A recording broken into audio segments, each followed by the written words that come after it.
Bonebone and Softbone began their adventure in the ruined city of Bast. They started their career as slave traders, trained their stealth and toughness against the deceptively cute but deadly crabs, and fought against fogmen, bandits, and skimmers. They earned money by selling slaves, robbing the bank in Heft, and selling hashish, an illegal good in many regions. In Stack, a city controlled by the Holy Nation, a racist and fanatical faction, Bonebone was captured and thrown into prison. Instead of breaking, he used that time to train his assassination and dodge skills, and eventually managed to escape. In Mongrel, they met a hiver named Beep, who reluctantly joined the group. Beep was assigned to support from the back line with his crossbow, earning him the name Ranger Beepbone. One by one, Beepbone lost his limbs in brutal battles, but each time they were replaced with robotic parts that actually made him stronger. Then came the moment that changed everything. In Tengu's palace, Emperor Tengu turned Bonebone into the butt of his jokes, humiliating him in front of everyone. That single moment planted a deep anger and burning hatred inside Bonebone, a hatred that would eventually grow into a calculated plan to teach the United Cities a lesson.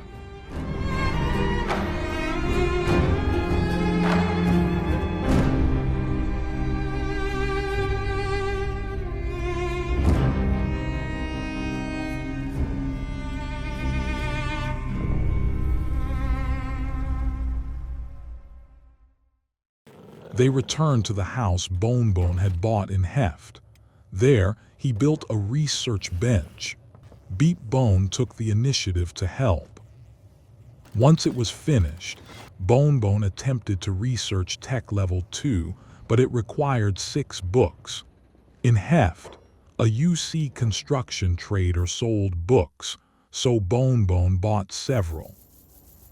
He placed them into the research bench and began researching Small House and Tech Level 2. Beepbone wanted to help, but the research bench could only be used by one person at a time. Bonebone then entrusted Beepbone to handle the next research tasks. Once the research was complete, Beepbone immediately built Research Bench Level 2. It required 10 iron plates. He went to the UC construction trader, bought enough iron plates, and started building the new bench. With enthusiasm, he immediately began researching Tech Level 3. After finishing it, Beepbone upgraded Research Bench Level 2 to Level 3, but it required additional iron plates.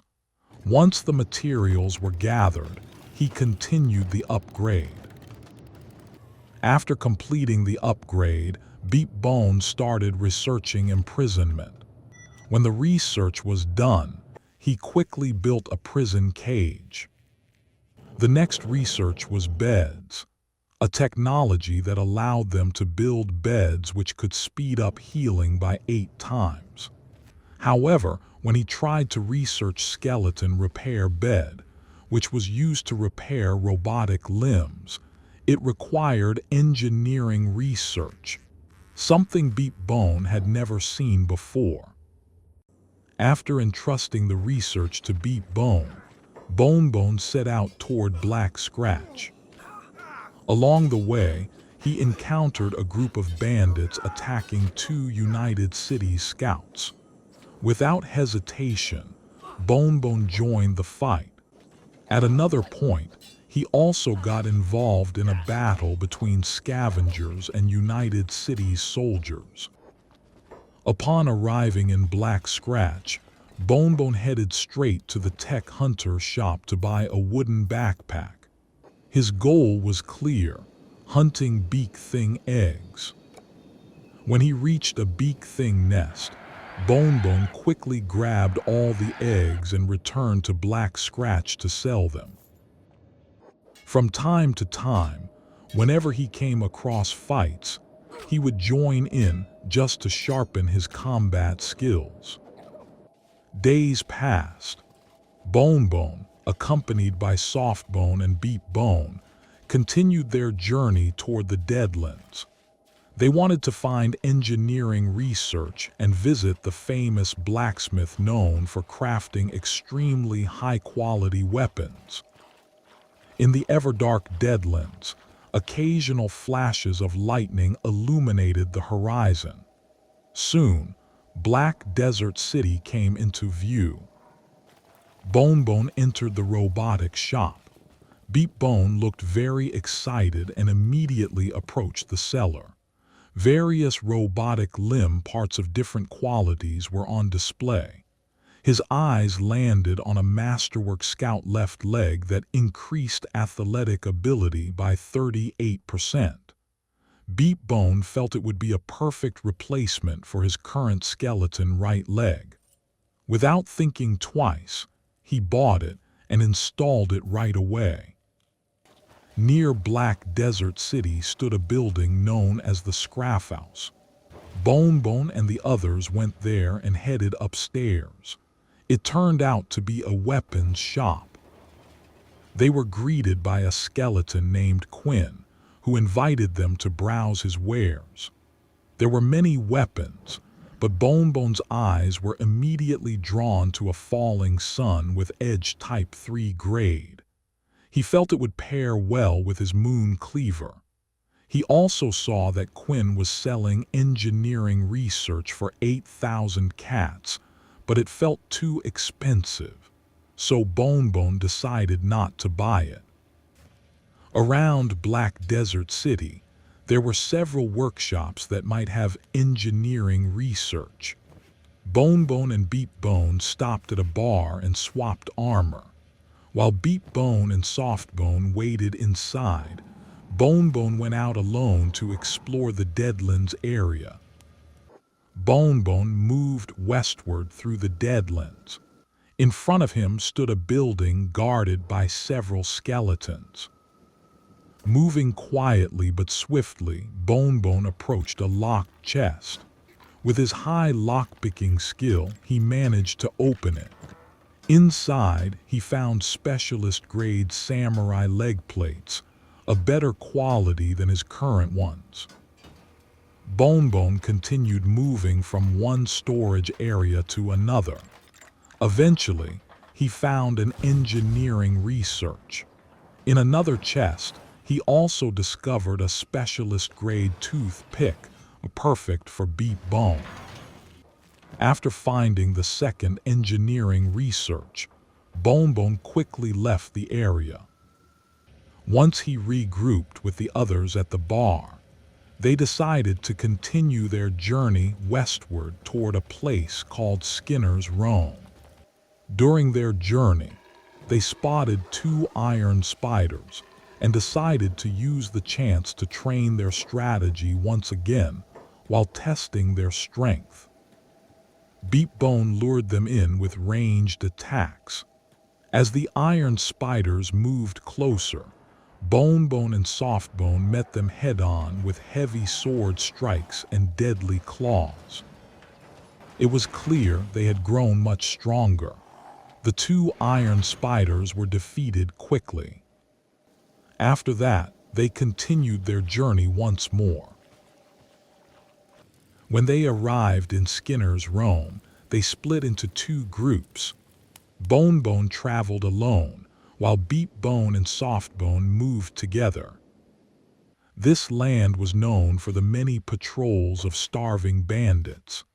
To them, it meant one thing: sparring partners to sharpen their combat skills. Before long, Bonebone encountered a large group of starving bandits. Their leader claimed he wanted no bloodshed. They only needed food. Bonebone refused to become a victim of their tricks. He attacked first, and the battle began. Elsewhere, Beepbone and Softbone faced the same situation, fighting another group of starving bandits. Softbone was truly brutal. Every strike was deadly. In the blink of an eye, the bandits who charged him were struck down instead.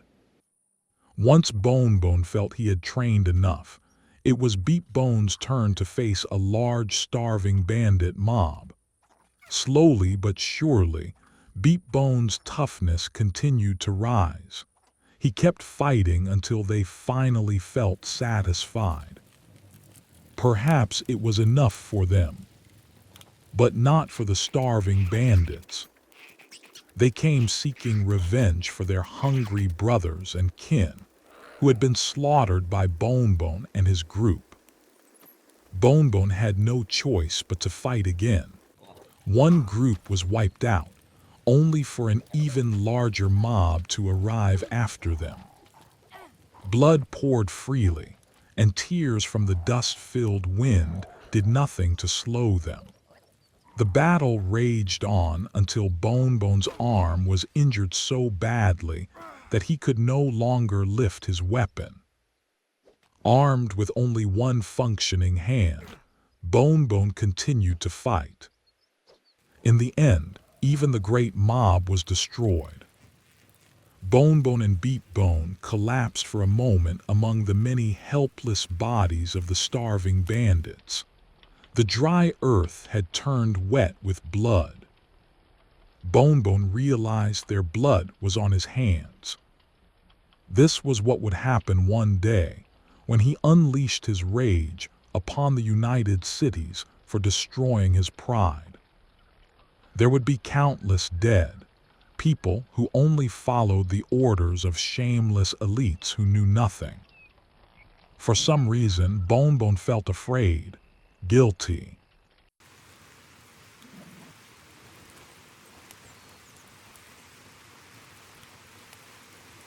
When they arrived in Black Desert City, Beepbone immediately went to the robotic shop to repair his robotic limbs, which had started to wear down. Bonebone and Softbone chose to rest at the bar. Once their health had recovered, they continued their journey toward the city of Shark in the swamp. Bonebone had been there once before and knew they were not strong enough at the time. But now the situation was different. Bonebone and Softbone had grown much stronger, and with Beepbone joining them, it should not be too difficult. Along the way, they were blocked once again by a group of hungry bandits. Bonebone was ready to fight. Beepbone lured the bandits, chasing him straight into the range of Bonebone's sweeping strikes. It did not take long before the bandits were defeated.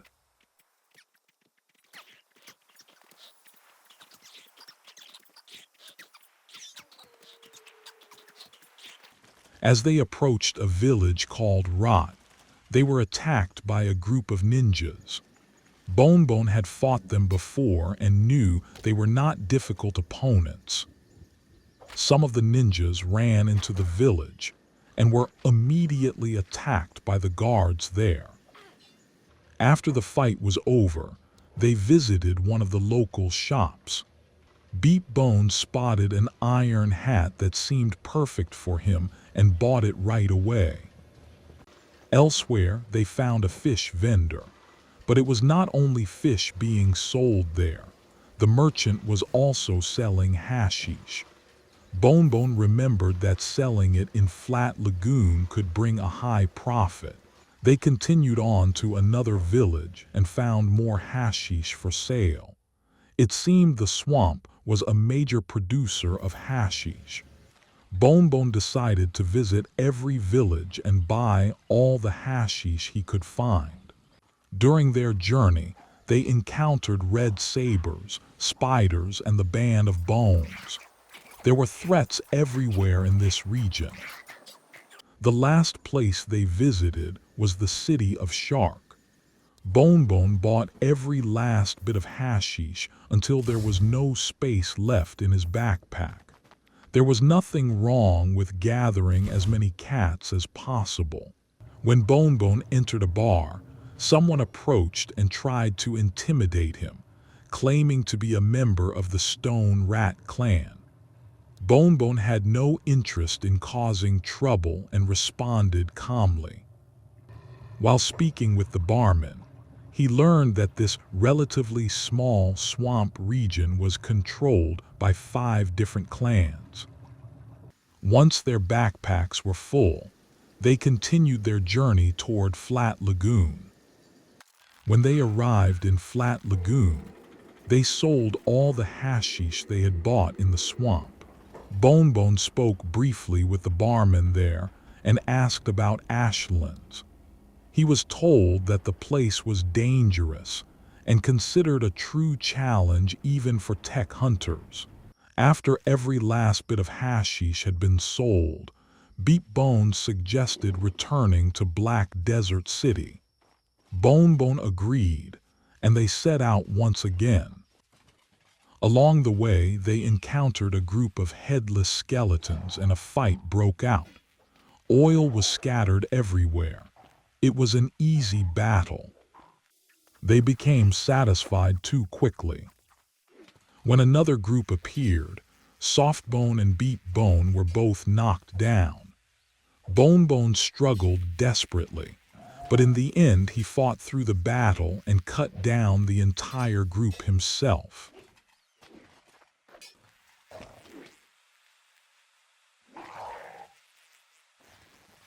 It turned out Beepbone's reason for returning to Black Desert City was to buy new robotic limbs.